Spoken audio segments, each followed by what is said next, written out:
Welcome to the Institute for Languages, Cultures and Societies. I did it without stumbling, which is good because this is a fairly new name and we're still getting used to it. But anyway, welcome all. I'm really looking forward to this opportunity to hear a discussion and an inspiration, but also, of course, a celebration of this latest book by Jeremy Adler.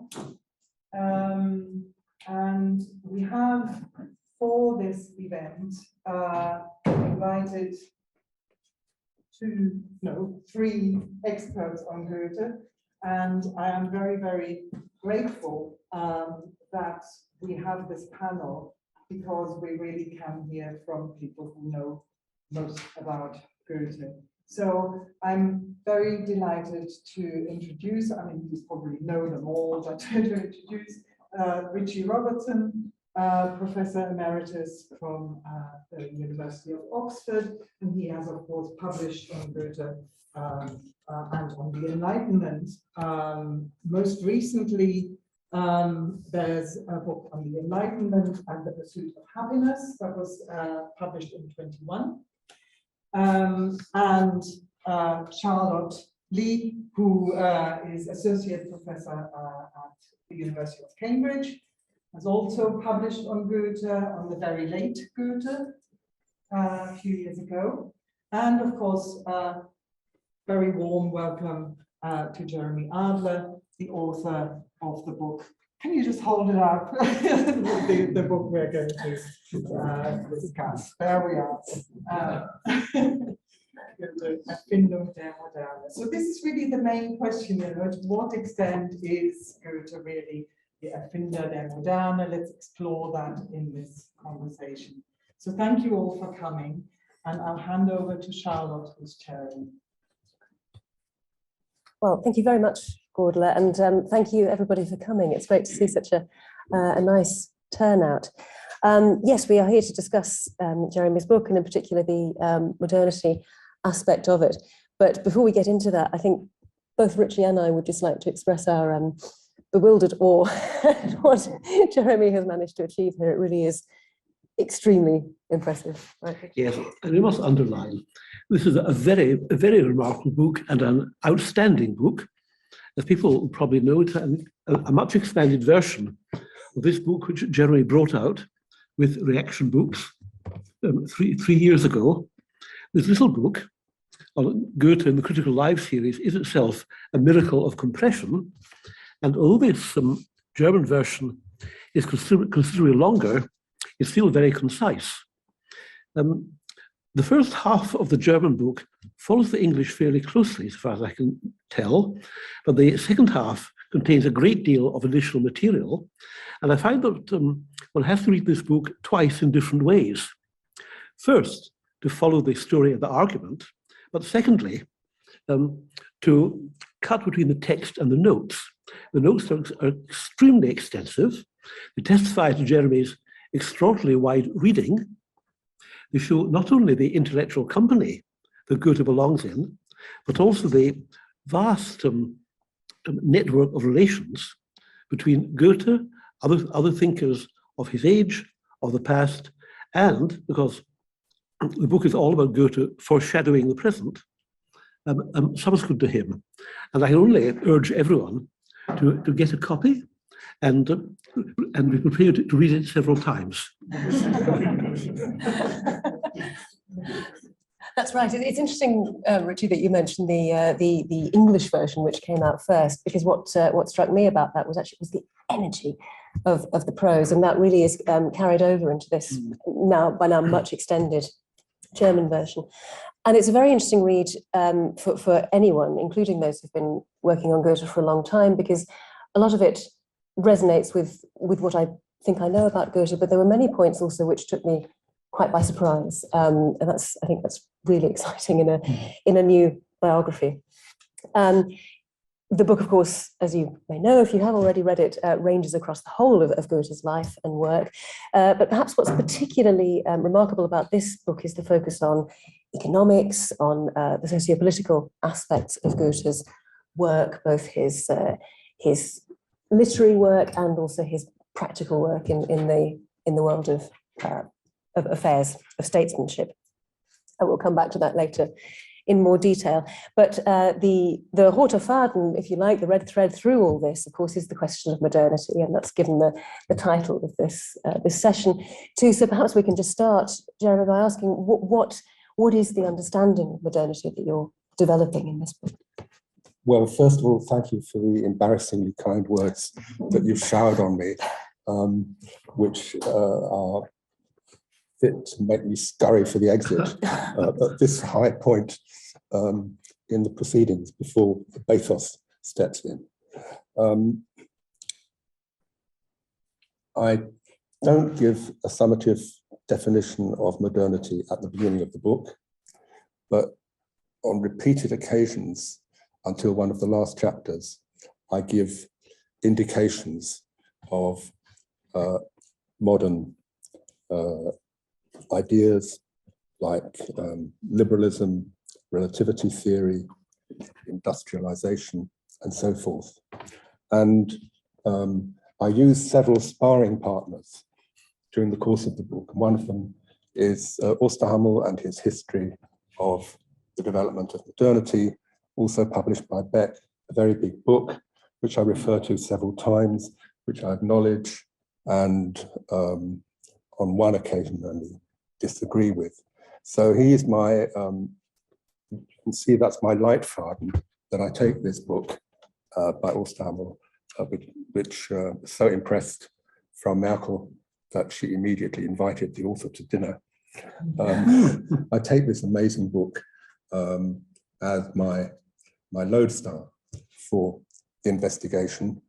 I don't make all these things explicit because then so much would be explicit, that would be all there was to the book. And finally, I come to Faust II and give a list of some of the main aspects of modernity that appear in the play and that which typify Goethe's life and work. But the first of these, as I understand it, is the transformation of a rule-based society into a value-based society in Goethe's work, and the relativity of values that then entails as understood later on in the 20th century, for instance, by Isaiah Berlin.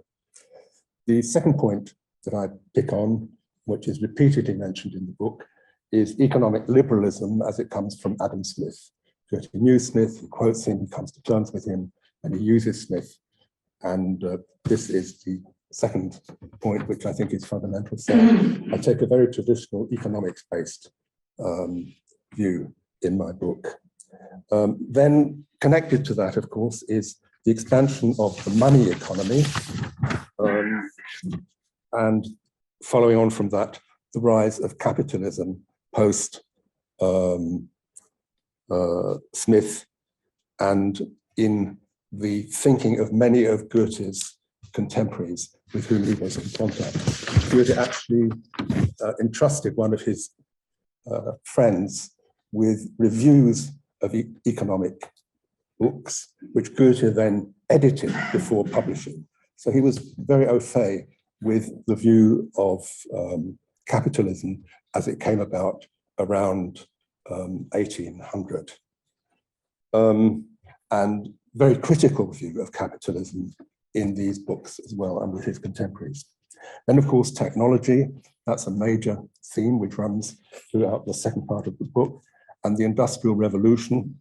Goethe shows at one point the way that the Industrial Revolution began in England, but by picking Switzerland as his example with the spinning industry. And of course, this is the famous starting point for the Industrial Revolution, and Goethe is in accord with contemporaries and current thinkers on that point. Following on from that, there is the expansion of trade and the internationalization of trade. And following on from that, the end of the monarchical era, the replacement of a monarchical rule with a capitalistic order. That's very clear in Faust. Closely connected to that, of course, is the abolition of serfdom. Goethe reacted with that to the Stein-Hardenberg proposals of the early 19th century, and the rise of the proletariat, very clear in Faust II, from the description of the people, and the creation of a mass society, signified by Goethe's use of the word masses on more than one occasion. At the very end of Faust II, one comes to the emergence of early socialism, and throughout the importance of progress and globalization. So these are the key factors which I pick on. This is not complete a list by any means, but I think it's sufficiently broad and exact to provide a basis for what I'm saying. I'm not saying that Goethe invented every one of these, but he represented all of them in his work. Right, and so with Faust II and Faust Part 2, we're at the end of Goethe's life, 82 years. It was pretty much the last major thing he wrote and published posthumously.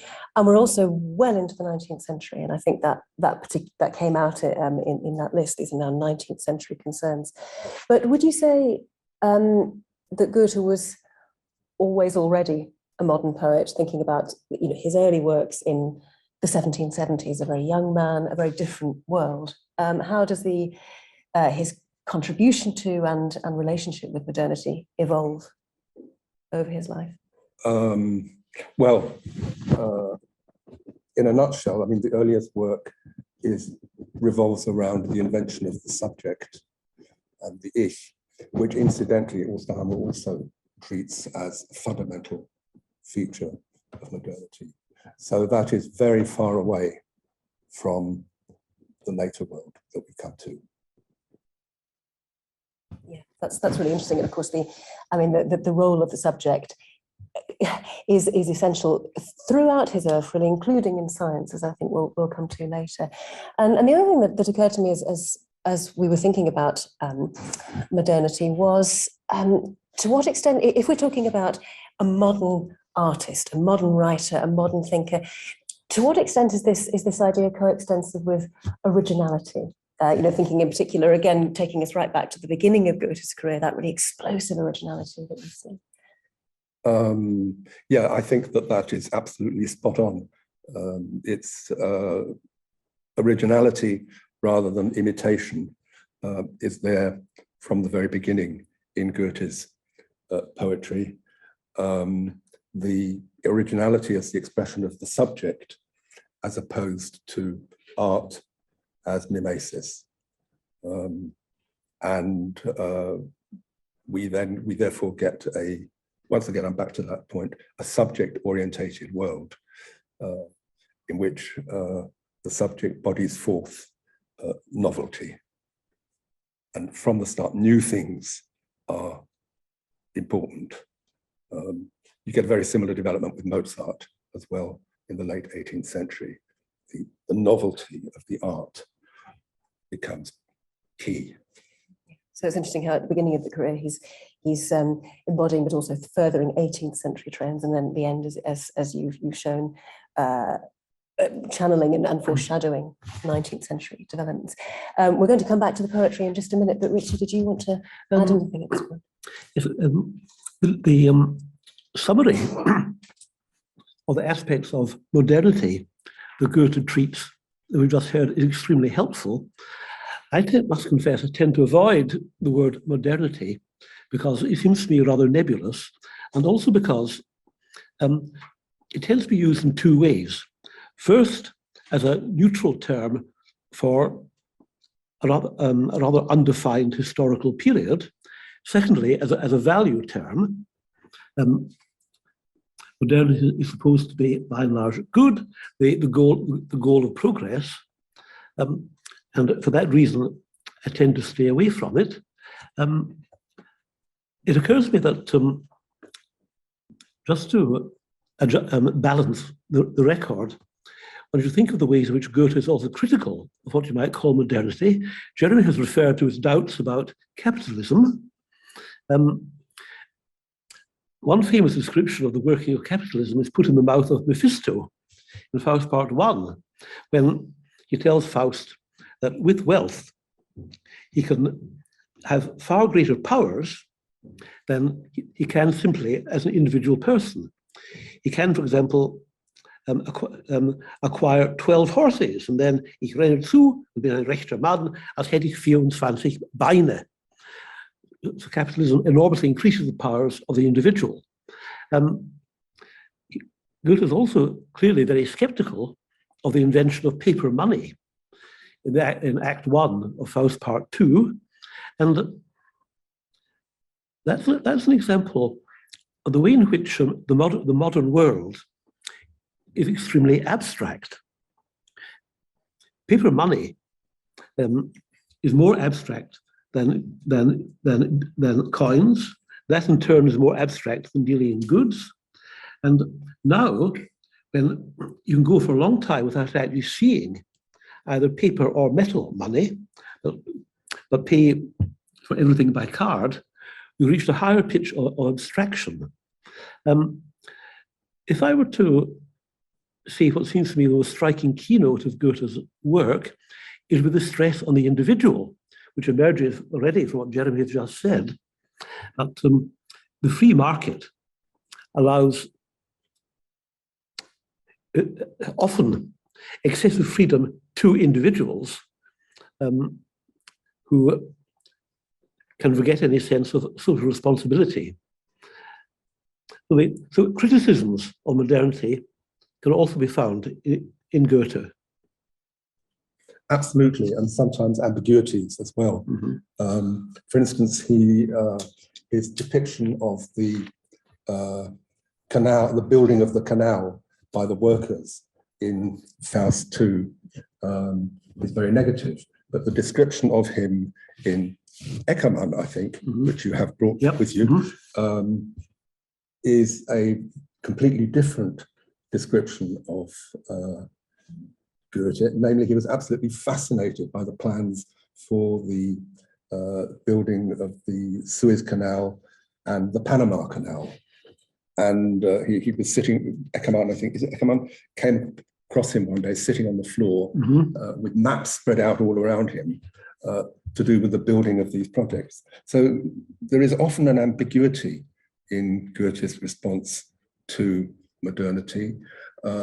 He's clearly negative about machines in Faust 2, the machines which enable the building of the dam. But in a way, he's like Rilke, who says, well, after all, we have to praise the machine. Yeah. Sorry? In a sonnet, right? Yeah, in a sonnet. Criticism, positivity, and doubt, all three reactions typify his sense of modernity. But I think that if I can develop this a little bit further, about the building of Faust's canals and dams, Goethe is not so much negative as hard-headed. I've argued in print that Goethe's model for Faust's engineering works was Peter the Great, who built Petersburg on swamps beside the Gulf of Finland, at the cost, this at least is Voltaire's estimate, of 200,000 lives. Building the Panama Canal caused enormous loss of life because people hadn't yet discovered remedies for malaria. But the building of Faust Dam, despite its human cost, is the essential prerequisite for the free society which is to be built on land thus saved from the sea. So I think Goethe is indicating there a very hard truth. The improvement of human life in the future is liable to require extreme sacrifices beforehand. And I myself take off my hat to Goethe for his tough-mindedness.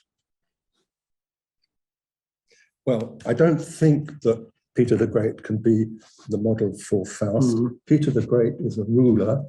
Faust is a plutocrat. Peter the Great erected Petersburg, on a city built on bones, as it was said at the time, or skulls sometime. Faust is building a dam. I don't see an analogy here. Faust is actually an entrepreneur constructing this on the basis of his investment of paper money. Peter the Great had a worth of about 6 million euros at the time of building.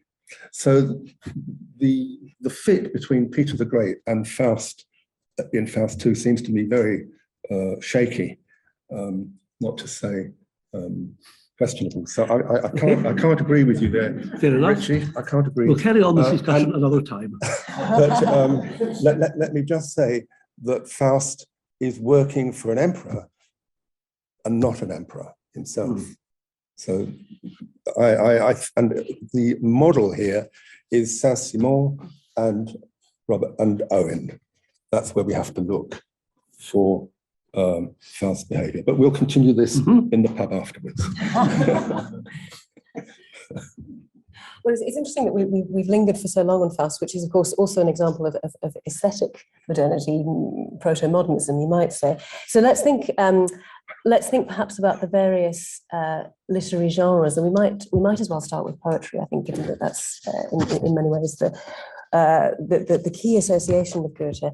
I was wondering if we could just set Goethe's poetry against its background a little bit. How do you think he relates to his predecessors and contemporaries? What does he have in common with them, and how is he also new? That's a terrific huge question, and it's very big. Yes. So if I can narrow it down, if you allow me to narrow it down to 2 points, which are not necessarily the essential and necessary ones. In a poem to Goethe, Schiller praises Goethe for the novelty of his poetry and the newness. And I think this is a crucial factor. It goes all the way into our 20th century, make it new. And Schiller has grasped that, the newness that comes out in Goethe's poetry. There's a second, also not so obvious point, that Goethe is probably the first German poet, and possibly the first poet, who rejects mimesis in his poetry. I touched on that before. And treats poetry as a pure product of nature. And in this, he's following an article by Schelling, which he wanted to review at one time, where Schelling wanted poetry to be uncoupled from mimesis and treated as a thing in its own right. And this opens up the line for a third point, is that instead of mimesis, what counts for him is musicality, song, almost right the way through his verse. And that leads up to Verlaine, music above all things in Verlaine's Art of Poetry. So this enormous question that you've asked me, which I can't answer, I'll parry with these 3 responses. That's really interesting, and of course, just as a side point, Goethe's impact on the world of music is incredibly broad, and that in music, in a way, these days is one of the main vehicles by which people beyond the German-speaking world encounter Goethe. I include myself in this. You know, my first encounter with Goethe was through song, before I could really speak German. Yes. Yes, that's exactly it. He grounds the German Lied. Yeah. It's the Lied and the whole genre of the Lied which springs forth from his poetry. Yeah. And yet, you talk about spontaneity. We've talked about originality, novelty, but something you say at some point in the book, I can't remember in relation to which poem, but you talk about this tension between Schlichtheit, simplicity on the one hand, and the actual complexity of his poetics on the other. Could you say a bit more about that? I'll try. Poems like My Lied are, on the face of it, extremely simple and direct and musical and naive. So let's hear a bit. One of the things that this book does is it quotes poetry all the way through. There must be about 20 poems in the book, which... My Lied is 1771, is it? Yeah. Yeah. So very, very early. I'll read a few lines in German and then in David Luke's wonderful old Penguin translation. My Lied. Wie herrlich leuchtet mir die Natur, wie glänzt die Sonne, wie lacht die Flur. Es dringen Blüten aus jedem Zweig und 1000 Stimmen aus dem Gestreich. Und Freud und Wonne aus jeder Brust, o Erd, o Sonne, o Glück, o Lust.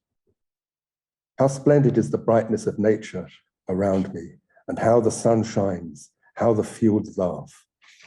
Blossoms are bursting from every twig, and 1,000 voices from the undergrowth, and joy and raptures from every heart. O earth, O sun, O happiness, O delight. This is actually David Luke actually wrote a verse translation, but he stretched it out into a prose translation for Penguin. So this is naive, simple, direct song, wonderful sounds. And yet, if you look at the whole structure of the poem, with the references to the sun and the earth and the self, it's a cosmological poem in the manner of the 17th century. Perfectly balanced, with the whole cosmos there and the eye at the center, delighting in it. What differs from the cosmological poem of the 17th century, of course, is the subjectivity and the joy, the pure happiness.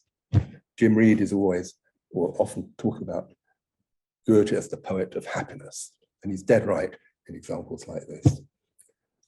So that's an example of the poem, which is both highly complex as a piece of cosmological lyricism and very simple as and touching. No poet makes you love him so much as Goethe. There, I nail my flag to the mast. Well, so you see, so these pages on My Lied really took me aback, made me read My Lied with new eyes. And the relation you make to the tradition of mysticism, to Jacob Boehme, is enormously enlightening. And you give the reader references to follow up. Perhaps I would add one thing, which is that Goethe is the greatest love poet of modern times. I don't think there's any need to qualify or justify that assertion. And what you bring out in your book is that when he writes about physical sexual love, it's always mutual. In Willkommen und Abschied, and also in the Römische Elegien. And that's much more unusual than you might think. When Donne writes on his mistress going to bed, it's all about him. The mistress is an object. But not in the Römische Elegien. Es wird vernünftig gesprochen. The speaker and his lover have a conversation. Or to take another comparison, in Burns, who I bring in not only because of national partiality, the love poems are somewhat ethereal. My love is like a red, red rose, or better still, Mary Morrison, whereas Burns also wrote poems which could only be published clandestinely in his lifetime, there is a split in Burns's love poetry between the ethereal and the pornographic. But in Goethe, there's no such split. Goethe's love poetry is of the whole person. Yeah, I think that's right, and that leads to the straight onto the Roman elegies and something else which is so affecting. This fifth Roman elegy begins, how glad, how inspired I feel now on classical soil. The world of the past and the world of the present both speak to me with more voice and more charm. Here, as I have been counselled, I leaf through the works of the ancients with busy and daily with fresh delight. But throughout the nights, Cupid keeps me happy in another way. Froh empfinde ich mich nun auf klassischen Boden begeistert. Vor- und Mitwelt spricht lauter und reizend in mir. Hier befolge ich den Rat, durchblättere die Werke der Alten mit geschäftiger Hand, täglich mit neuem Genuss. Aber die Nächte hindurch hält Amor mich anders beschäftigt. To Charlotte's question about simplicity and complexity. On the one hand, this is a humanist writing in a classical form. On the other hand, this is a writer creating a new humanism of the body, just talking to his beloved in this poem. So both books and body form part of his humanistic delight. That's so interesting. I think we'll probably come back to the body when we think about the colour theory in a little while. But thinking about the examples you've given there, Maylit, right from the beginning of his career, the Römische Elegien from sort of halfway through in approaching what's been called the classical phase. And then if we think about what's going on in other genres around the same time as Maylit, you've got Goethe from Berliching, this completely this work that is unprecedented, really, in what it does on the stage. At the same time as the Römische Elegien, you have Iphigenia and then also Tasso developing. And Tasso, you were saying, is in the book is a symbol of humanity, really. Is that fair to say? Yeah, I think that is. The plays all represent a historical seismic shift.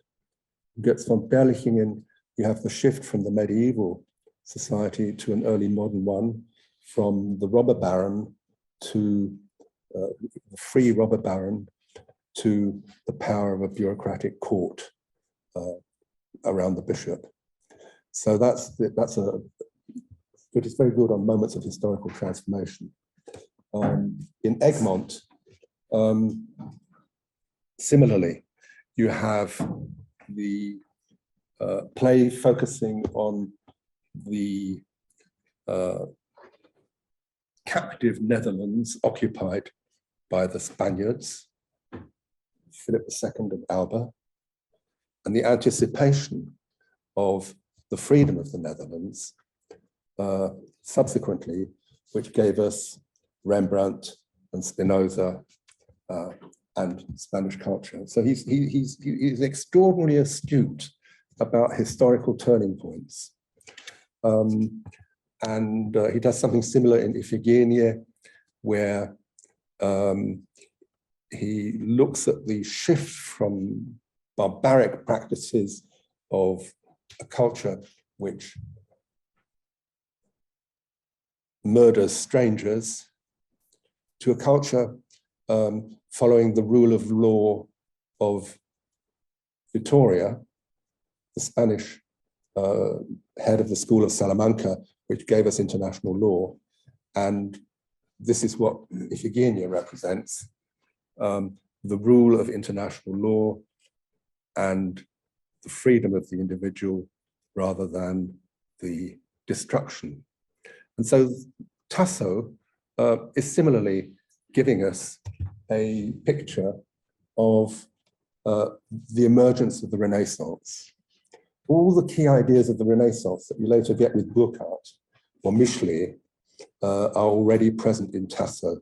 The Neoplatonism, the importance of Petrarch, the benevolent court, and so forth. But this all is dangerous insofar as it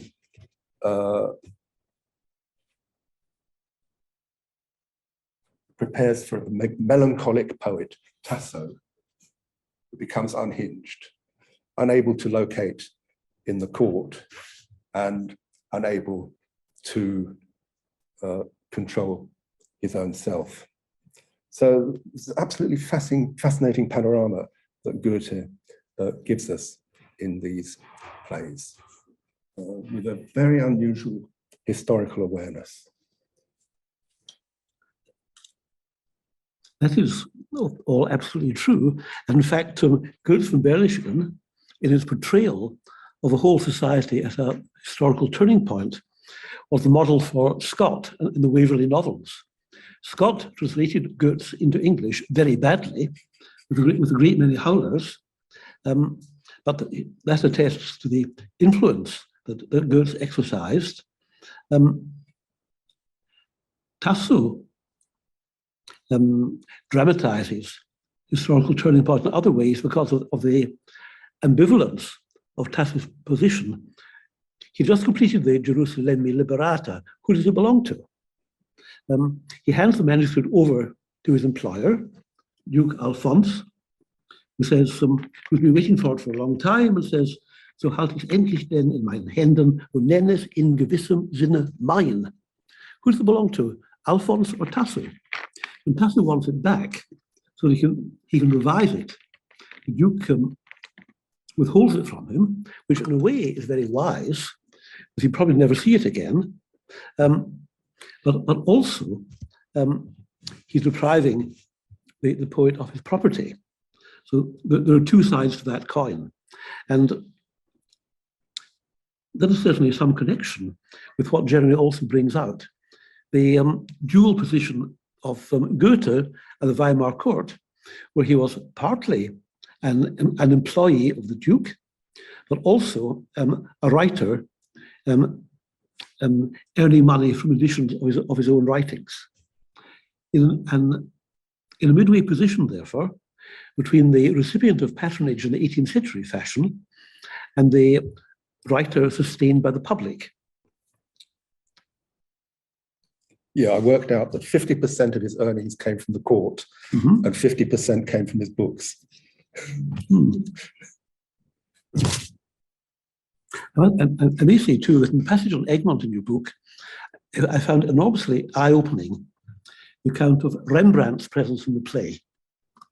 And that again made me read a number of scenes with new eyes. Thank you.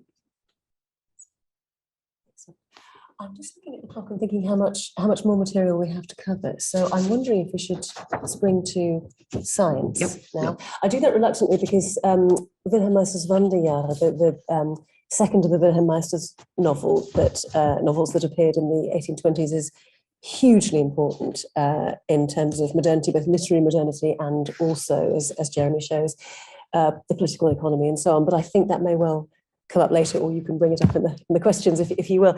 But it seemed to me a particularly urgent part of this book actually was in some ways, well, not rehabilitating the colour theory, but rescuing it from the reputation it's gathered. The colour theory, of course, being just one of many aspects of Goethe's scientific output. He was active on every possible front: botany, geology, zoology, but perhaps optics and colour theory in particular was his major concern. Indeed, I think it was to Eckermann he said, didn't he, that this was actually much more important to him than Faust. Faust, yeah, very nice in the poetry and so on, but the colour theory is really the contribution he's made. And of course, it's had a rather unfortunate reception, hasn't it? It's not really been regarded as a science. There have been attempts to rescue it as interesting philosophy or even as theology, which I think you say, Jeremy, is not what Goethe thought he was doing. And if I understand it in here, you're keen to people to understand it as science, and indeed a science of a rather progressive type. Is that correct? That's absolutely right. Here I'd like to pay a little tribute to scholarship, my muse, and to my friend David Bindman, who couldn't be here today, but whose wife is here. David gave me this little book at college a number of years ago, and this is a reproduction of Goethe's first colour theory, beautifully done.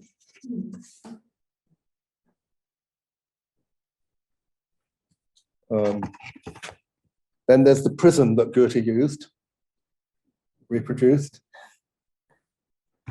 And then there are the tables that Goethe penned himself and used to study the effects of colour. So David was always an extremely generous colleague. And whenever he had something that he thought you could do with better than him, he would give it to you. So this has accompanied me through 50 years of my life with Goethe. My poor wife, having to compete with that. So thank you, David. I won't reproduce Goethe's colour theory here, but make 2 or 3 points.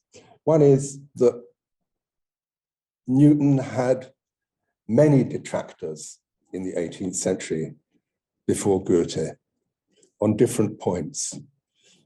Leibniz, Hume, Rousseau, everybody found something or other to criticize in Newton's work. So Goethe was not the big exception in taking issue with Goethe. Bishop Berkeley, of course, another.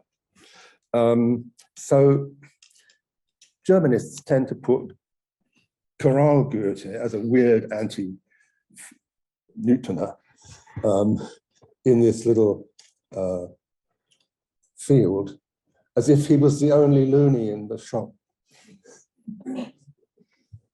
And he was one of a number. One of my big regrets is that I never followed up the invitation of a great sociologist to write an essay on this 25 years ago, because I'm sure it would have been a nice piece of work and it would have been beautifully published in French. But there we are. So now my next point. Goethe has a 2-colour theory. Colour emerges from the interaction of light and dark. And this was taken up by Edwin Arthur Land in the 60s and 70s. Land was one of the most prolific inventors in American history. And he invented the Polaroid land camera, for instance. He worked for the FBI on various aircraft projects in connection with Soviet Russia, where the stuff is still classified. So he was a very, very prolific guy. But he came up with a 2-colour theory in terms of modern physics, which actually works. And he read Goethe. He acknowledges Goethe. There's a famous article by Land in the Scientific American some years ago. That's the keynote article. So Goethe was vindicated a while ago by Land. And then the chaos theory people also got into him and acknowledged the worth of his work. So to cut a long story short, these Americans did a good thing by Goethe. So what's interesting there is that we have a direct path of the colour theory into modernity. But also in your portrayal, I felt there was a sense in which, so the other thing that German studies tends to do to Goethe is to paint him as a bit reactionary, you know, resisting the mathematization of science, resisting the tendency towards specialization and abstraction, which of course is, you know, is very present in Newton. But it seems to me that what you're saying is that no, this is a different approach, which is just as modern and, you know, has catalyzed further developments into modernity. So then, how should we see Goethe's and Newton's theories in relation to one another? Are they compatible? Are they complementary? Mm-hmm. 2 legs bad, 4 legs good. Thank you. Excellent. And of course, the other continuity with what we've been talking all the way through is the role of the subject. And this is really subject-centered science, isn't it? It's just, you know, the role of the perceiving human is crucial. I think that's what Goethe felt was missed out from Newton's accounts and from others who proceeded in that way. So that's you know, set up in Minute in a way, isn't it? Yep. Yeah. I think, without any doubt, in Edwin Land, you have a very powerful witness on your side. And you wait to see whether Germanistic will absorb your arguments, read Land, read the Scientific American, and what the results will be. This is a discussion that definitely needs to happen. And the section of the colour theory is one of the most challenging parts of your book and deserves widespread attention. It also illustrates a striking feature of Goethe, namely his independence of mind. Nobody agreed with him except the young Schopenhauer, but he stuck to his guns, and he showed similar independence of mind in disapproving of the French Revolution at a time when almost all German intellectuals were in favor of it. That's before the Reign of Terror. But from the outset, only Goethe and, very significantly, his mentor Justus Moser warned of what the revolution might lead to. So that's a case where Goethe's independence of mind was vindicated very soon, and that may well be the case with the colour theory as well. And with revolutions, we've come to probably the last area that we'll discuss before we then open it up for questions, which is politics and social thought, which is such a big part of Jeremy's book. Of course, Goethe's life saw multiple revolutions: the French Revolution, the Industrial Revolution, to name 2. I think I will hand over actually to Ritchie for this part. Well, I think Jeremy makes a very convincing argument for Goethe's place in intellectual history, in associating him with famous theorists of political liberalism, Benjamin Constant, for one, who called on Goethe in Weimar, and, more importantly, Wilhelm von Humboldt. And liberal is Goethe's self-description. If I can quote from a conversation with Eckermann. Yes, this is in February 1830. The true liberal, he went on, seeks to do as much good as he can with the means at his disposal, but he knows better than to try and eradicate the often unavoidable ills by immediate recourse to fire and sword. He endeavours to eliminate failings in public life gradually through careful, considered action, without taking forcible measures that often do more harm than good. This is an imperfect world, and he contents himself with the good until time and circumstances enable him to achieve something better. That's the creed which I very gladly sign up to. But Goethe is well aware that revolutions do more harm than good and often end up producing something similar to, but even worse than, the previous order. see the Soviet Union for an example. I'd like to ask a little bit about the association with Humboldt. The important text here is Humboldt's Versuch, die Grenzen der Wirksamkeit des Staates zu bestimmen, 1792, I think. The English translation is called on the limits of state power. When I read that book, I was quite astonished, because Humboldt says that there should be no national education system. Schools should be founded by members of the public.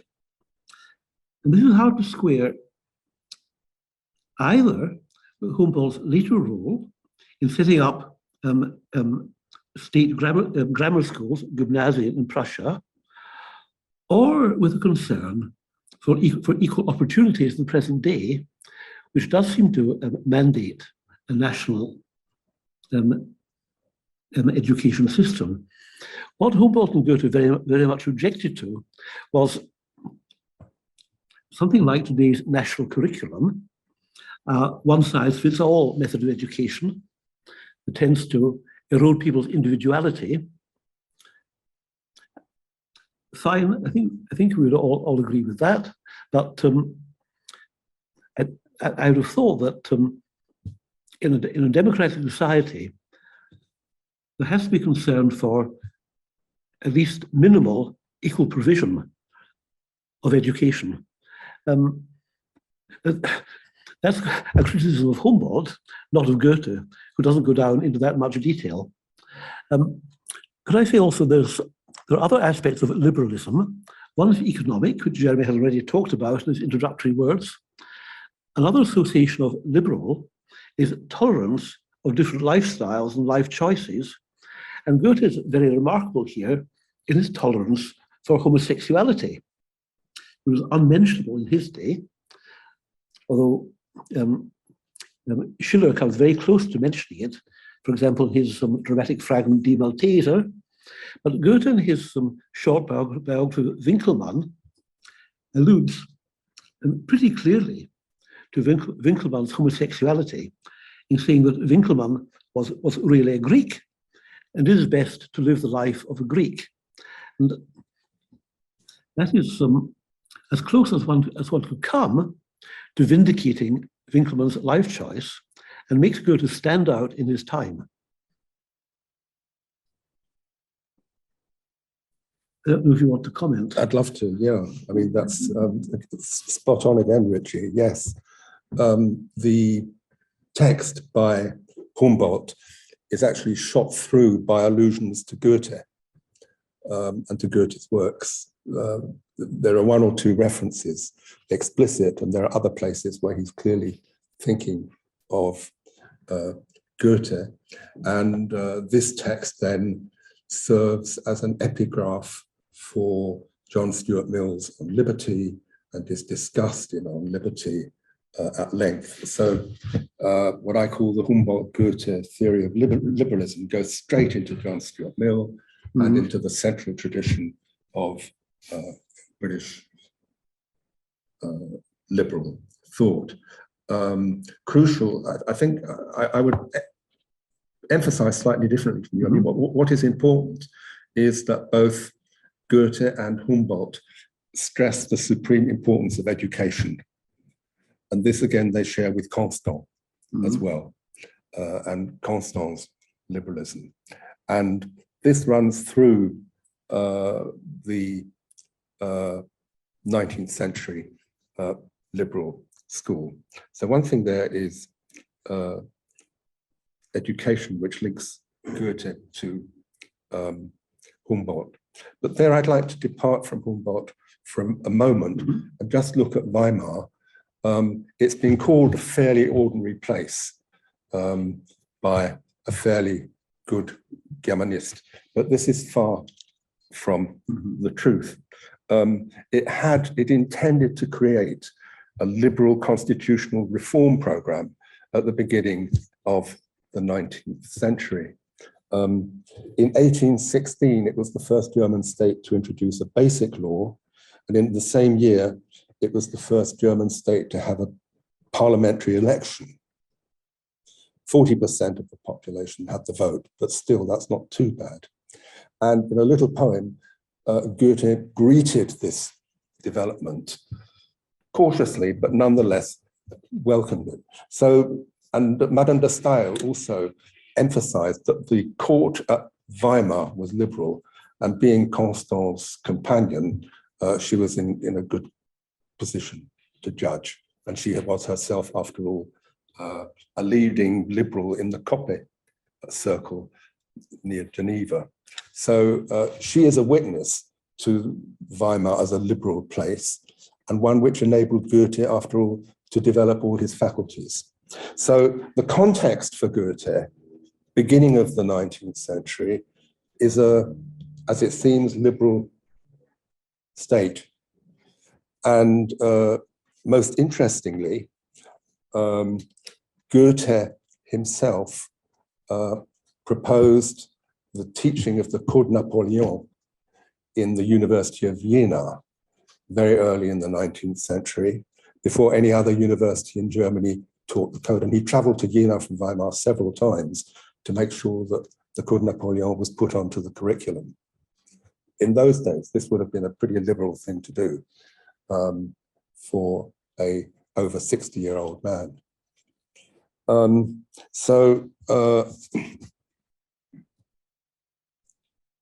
He had liberal ideas, as Ritchie has told us. He was living in a liberal society, as we can see, and he took an active part in liberal politics, as can also be seen. So the one-sided picture of Goethe as an old reactionary won't work.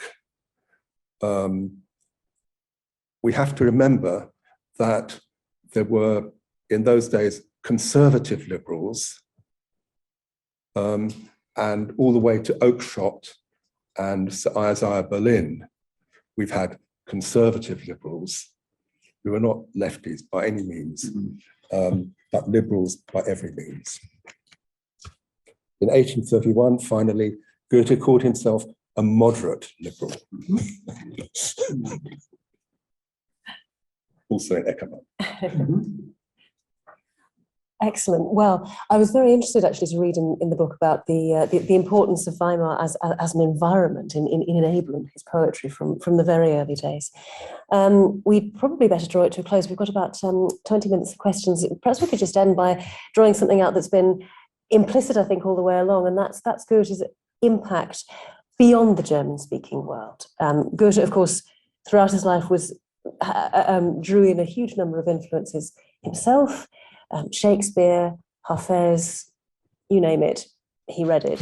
But I think we've seen, well, through the example of the colour theory with Edwin Land, his impact on art more generally through his colour theory, Turner, Kandinsky, Paul Klee, I think also. Through his literary works, I think you mentioned, and I didn't know this, Goethe, I should have done, but Goethe's Verherrlichung as having been very important for Ibsen and Chekhov. And we could go on, but it's a delight to think just how much influence these works have had. Well, thank you both very much. And I think, as I say, we'll open it up now to questions. We've got about a quarter of an hour, 20 minutes. So please.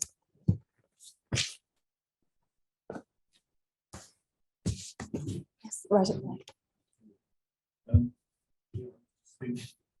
All the way through this, why is it that Goethe is not seen with the same sort of international reverence as, say, Dante or Shakespeare, because he's polymath? This is a very sort of impression. He is this jack of all trades, but he's also quite a master of all. And he's caused influences on artists from across science and but do you feel that that he's been hampered by the fact that he's so broad a compass compared to the others I mentioned in terms of historic, you know, is it an advantage to its legacy?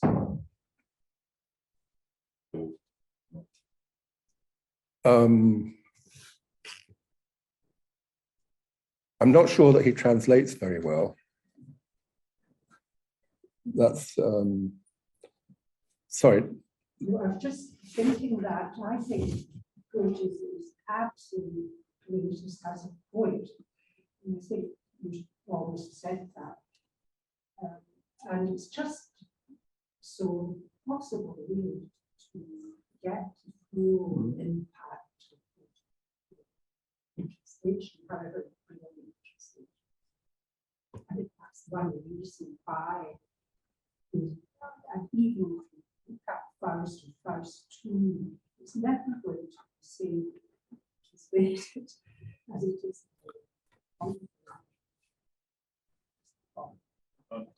You know, my question is slightly biased because I've been reading a book by Erich Heller on Goethe. It's from the 50s, so he mentions this point, but he isn't seen the same point. So there's not that that really matters, but I'm just saying.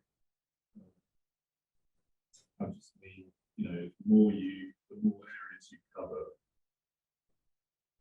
that have an effect. Well, I think in the 19th century, Goethe certainly enjoyed extreme respect. And for instance, like Beatrice Webb, one of the founders of the LSE, treats him as the single most important intellectual influence on her thought. I think a big caesura enters when with the First World War and things German start to have problems in Britain. And then the development of the Leavisite school also makes it very difficult for Goethe to be accepted. So I think that there's a whole number of barriers being erected to Germany, to Goethe, which have inhibited that. But I think things are changing. You know, the publication of this Eckermann wouldn't have been possible beforehand with these wonderful notes by Ritchie, because the editor of Penguin Classics after the war said, there will be no German books in this series. Full stop. That's E.V. Roux, the great humanist. Humanism comes in different colors. And you know, that means the single most popular means of promulgating Goethe's works were cut off. And all we had was a measly Faust translation by Philip Wayne, which is really not very good. And then it took, Luke and his Goethe to start to break through. But I do think now that things have changed. I think Erich Heller is you know, well, he's living in the past, if he's living at all. And the publication of the multi-volume complete collected Goethe in the States a few years ago. There was an edition of Goethe's selected works published by Matthew Bell. There was another one published by Nick Boyle. You know, there's a lot out there. And the Goethe Society published a volume of listing translations. I mean, it's very substantial. So I don't think it's so much a question of Goethe not being read as us not having noticed it always. Could I add two things? First, about translations. I will make a confession here. I never appreciated Faust Part 2 until I read David Luke's English translation in the Oxford World's Classics. It was an absolutely superb piece of translation, and it is actually very good poetry. And that sent me back to the original with fresh understanding. Also, the translation of the Conversation of Eckermann by Alan Blunden is superb, and makes Goethe speak in a natural, convincing manner. The second, I think, was the problem of genre. Quite a lot that Goethe wrote would come under the heading of wisdom literature. And that's not a popular genre now. The Proverbs of Solomon will be an example. Penguin did also publish a translation of Maxims and Reflections by the late Elizabeth Stopp. I don't know whether that's still in print, but it's not a kind of book that people readily turn to. And yet, a lot of Goethe's writing takes that form. For example, Wilhelm Meissner's Wanderjahre. If you start reading it as a novel, I'm afraid you won't get very far. But if you change your approach and see it as a collection of various forms of writing, including wisdom literature, then you may get a great deal more out of it.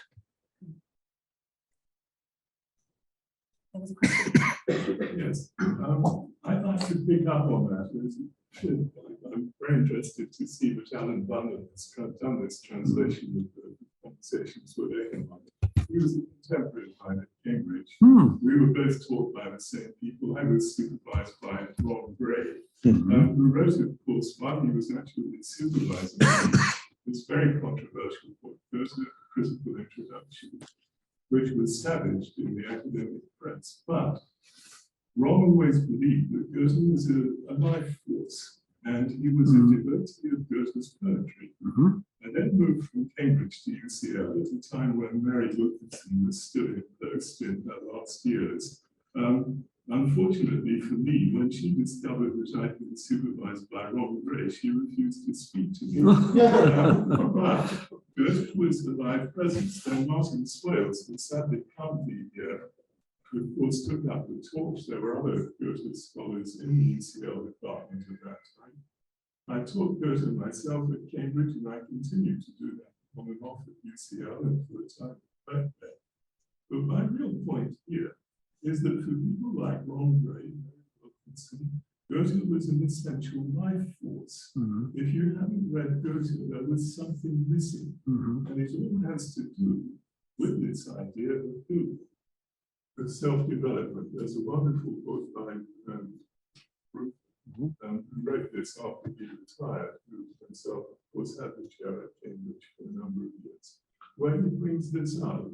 And what people like Wilkinson, Ron Gray in their very different ways, Martin Swales, other Goethe specialists, I can remember when I was a student in Tübingen, studying briefly with Erich Frunz, the very famous Goethe scholar, who was again remarkable at intimating that unless you got to know Goethe properly, then somehow your life wouldn't be fulfilled and complete.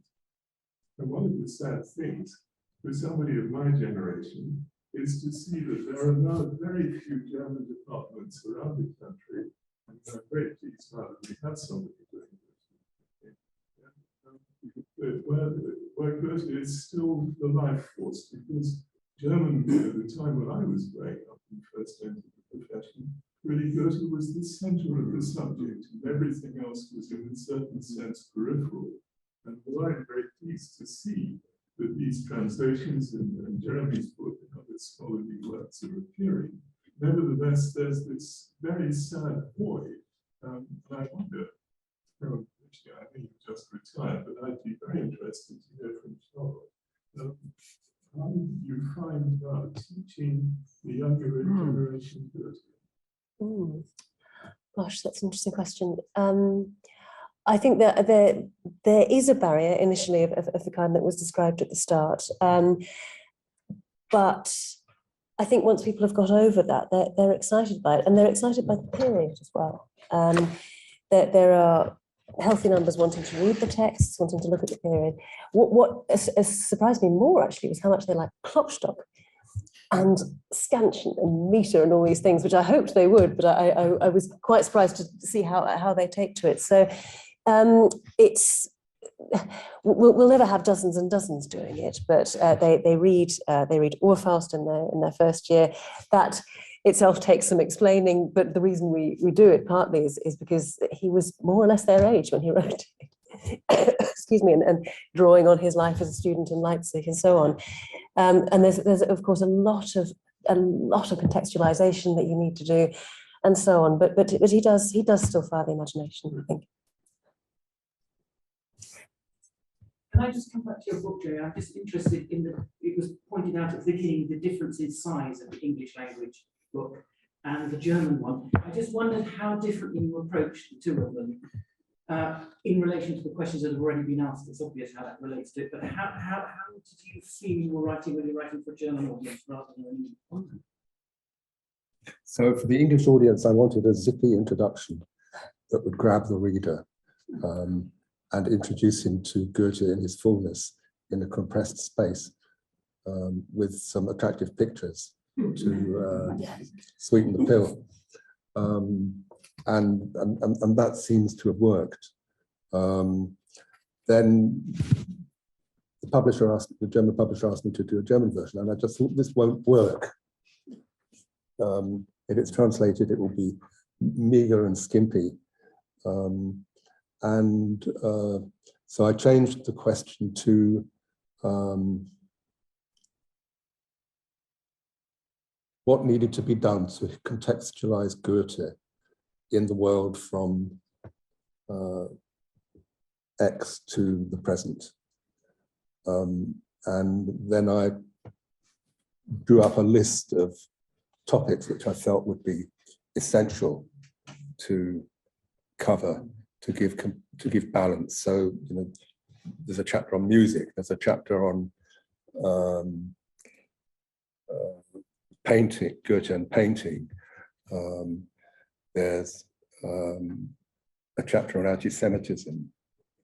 So I wanted to, it was completely different audience, a completely different book was called for. And the publisher very kindly went with his wayward author and accepted his proposals. When I overshot the limit and told my editor, oh, we really have to cut this, he said, not a word. So I felt vindicated.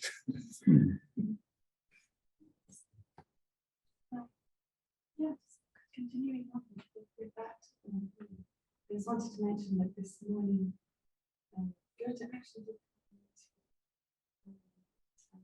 giving on, you know, as part of the course on the English department. Goethe was credited work concepts, so writing. So I was wondering if that was your book too. And then also, actually, I was talking about capital. And he was writing in his diary about the fact he felt that German literature was being held back by too much reference. This was in 1911. So I don't think it's only British prejudice World War II. I think also maybe within the German tradition there's a problem again so difficult to get past. I just thought I would. Yeah, that's spot on, Helen. I mean, Kafka wanted to write an essay on Goethe's dreadful character, Goethe's entsetzliches Wesen. And it's a pity he never did. But and globalization, absolutely, yeah. I mean, I argue in my book that he was the first person to write an essay on globalization in German in 1831.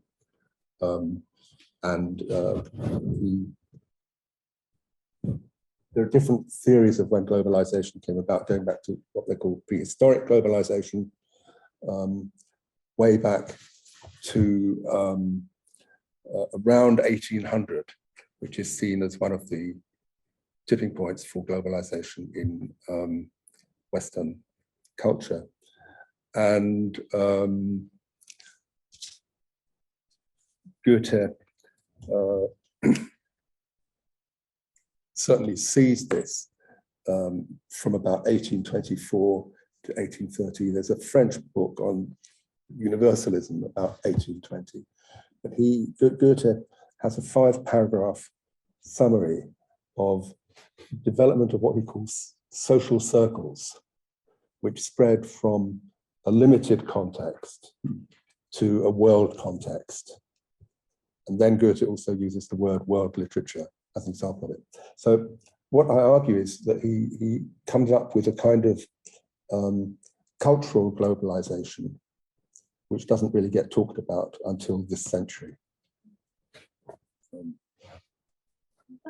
Because of his connections with Alexander von Humboldt, because he's been around the world, but not only doing botanical exploration, but meeting all the groups of intellectuals and scientists in South America that Europe didn't even know about. Absolutely. Spain, absolutely. There were 2 people, Georg Forster, who traveled with, who were important for the development of globalization in Germany. Georg Forster, who traveled with Captain Cook, was a friend of Goethe, and Humboldt, and his South American travels, and also his plans to visit Siberia, which he didn't get round to. That impacted on Goethe's idea of globalization. And then I think very important was his fascination with cartography. He had about 600 maps in his collection. And he had many of the best maps of the period by acknowledged masters, French and whatnot. And he actually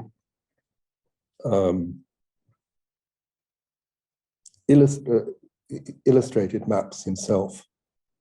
So this I think contributed to his global thinking. But Humboldt is obviously key. Humboldt and Forster.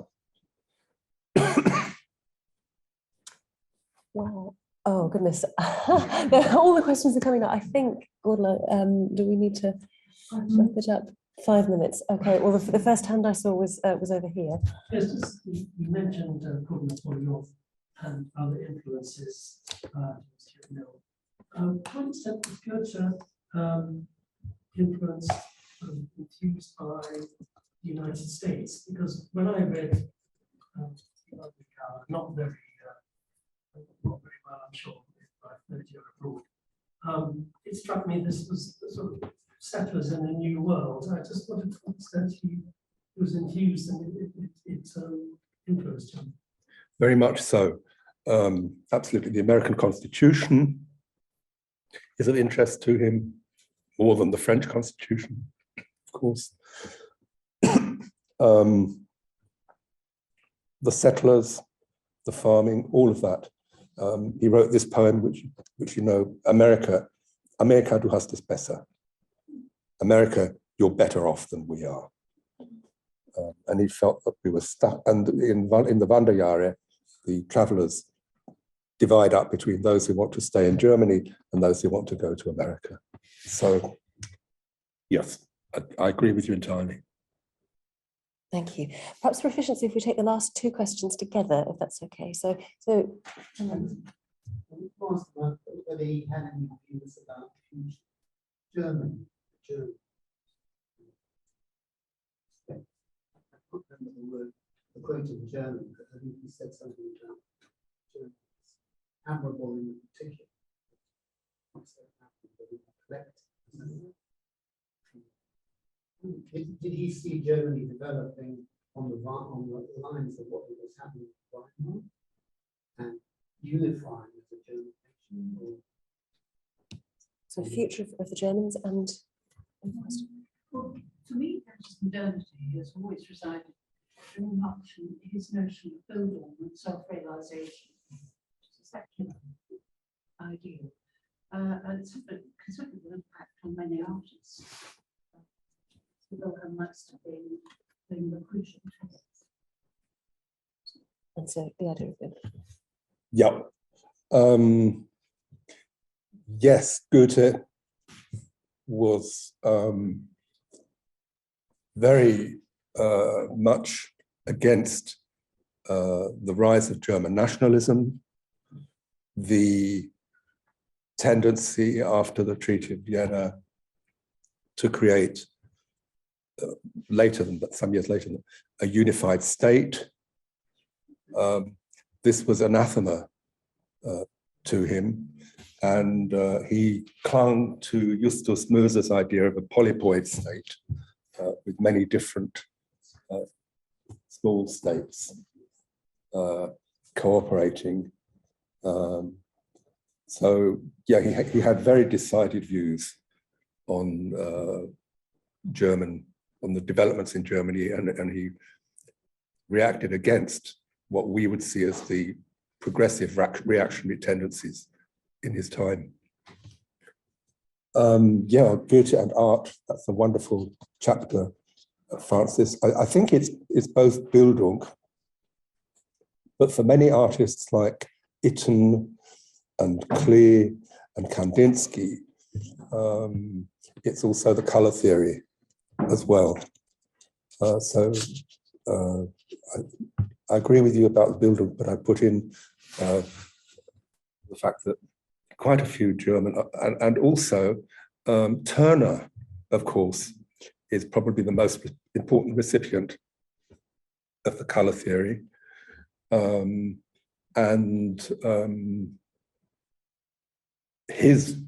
think his views then get transmitted to the Impressionists. So it's a wonderful field. Great. Well, thank you. Clearly, we could continue the discussion a lot longer, but we have to stop. Thank you very much indeed, Jeremy, and congratulations again. I think we would echo Ritchie's sentiment that you should all go and buy the book immediately and read it tonight. Thank you very much indeed, Ritchie, for your incisive contributions, and thank you all for a really good discussion.